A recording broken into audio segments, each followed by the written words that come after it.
Well, the left normally responds to terror attacks and mass shootings with calls to do something about gun violence. While they're rarely clear on what doing something means, most of us understand what it means, which is if the left had its way, only the government and the bodyguards who protect rich liberals would have guns. The left is starting to say pretty much that out loud. In the New York Times today, columnist Bret Stephens wrote a piece entitled "Repeal the Second Amendment." On Facebook, Michael Moore proposed, quote, a new amendment to our Constitution that repeals the ancient and outdated Second Amendment. The Nation magazine tweeted out a piece titled, "The Second Amendment was never meant to protect an individual's right to a gun." Avery Gardner works for one of the best-known gun control groups, the Brady Campaign to Prevent Gun Violence, and she joins us tonight. Thanks for coming on. Thanks, Tucker. Great to be here. So you all filed, I think, a friend of the court brief the last time this came before the Supreme Court and argued that the Second Amendment does not, in fact, protect individual gun ownership. It's been interpreted that way in two different decisions, as you well know.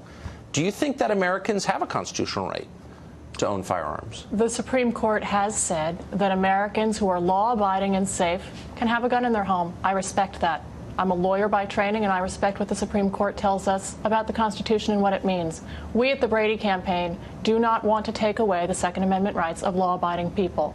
What we want to do is make it much more difficult for dangerous people, for criminals, to have guns and have easy access to them. That's what we think is the common sense solution here. So you all obviously have a lot to say about what we saw in Las Vegas Sunday night, raising money on it. A lot of people on the left are raising a lot of money on this. What legislative solutions that you're proposing would have prevented what we saw, the tragedy we saw on Sunday night?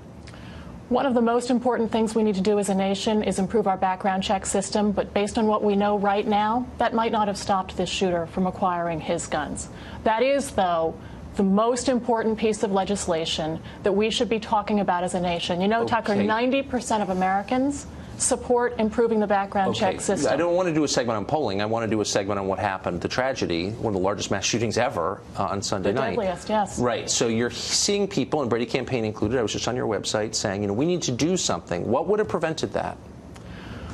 We don't know all of the facts about this shooting. We know a lot of facts about the shooting. So what would have prevented it? So a couple of things. First, it appears that the shooter used these bump stocks. What those do is turn another kind of a weapon into the functional equivalent of a machine gun. If we had regulation, if we had stricter control of those bump stocks, maybe fewer people would have died. Maybe more would have died, actually, because if you talk to people who know a lot about guns, they say, you know, pros don't even fire on fully automatic because you can't hit anything. So they make them very inaccurate. Look, I'm not defending bump stocks. I'm just saying, let's be real. So what would have prevented it? There's something else that is a common thread through a lot of these shootings, and that is large capacity magazines. What we see in many of these shootings is that the killer is able to fire 20, 30, 40, or hundreds of bullets, and in many cases doing so with dozens and dozens before having to reload. These large capacity magazines aren't used in hunting. They aren't supported by most responsible gun owners. But, so we should I don't know if you know whether it's supported by most responsible gun. I mean, look, this guy had dozens of full magazines left over. His problem was not that he didn't have enough ammunition. It takes just a second to switch out a magazine, as you know. I mean, we can debate that, but is there an answer? Those aren't answers, as you know. You're smart. Like, is there anything that would have prevented this? Everyone's jumping up and down and saying we could have prevented this if only Congress had the will. And I'm asking you a very straightforward question. What could Congress have done to have prevented this? We shouldn't, as a nation, be focused on what could have prevented the last shooting. We need to be focused on what could prevent the next shooting. We've had a bunch of mass shootings, and they're terrifying, and they really hurt the country, and they kill people. They do. Knowing what they all have in common, you do this for a living. I do. Let's just take the last, 10. What laws should be on the books that would have prevented those? This is a real question. I'm not baiting you or trapping you. You're not. I'm happy to answer it. Yeah. So the Virginia Tech shooting is a great example of exactly the sort of situation you're talking about. Okay, but that was 10 years ago. We've had a lot of shootings. Okay. We've had many, but you asked for an example. I'd like to give you one. In that case, we found out that there were gaps in our background check system, and Congress passed a law called the NICS Improvement Act, which was signed by President Bush, to encourage states to get better data into the background check system, data that might have stopped that shooter from acquiring his gun. So we know there is legislation. But I mean, the truth is, as you know, Cook County did a study on this, the biggest study ever done. It was 2013. Cook County is the county where Chicago is, but one of the highest murder rates in the Western Hemisphere. And they found, you know what percentage of criminals had bought their gun in a place that could even offer a background check? Less than 2%. So it's irrelevant. They got it from straw purchasers, which are never prosecuted by DOJ, as you know. And they should be. They should be. They haven't been. They stole them. I mean, they're criminals. Background checks would have not prevented any crimes in Chicago based on that survey, really. So, like, is that all you have?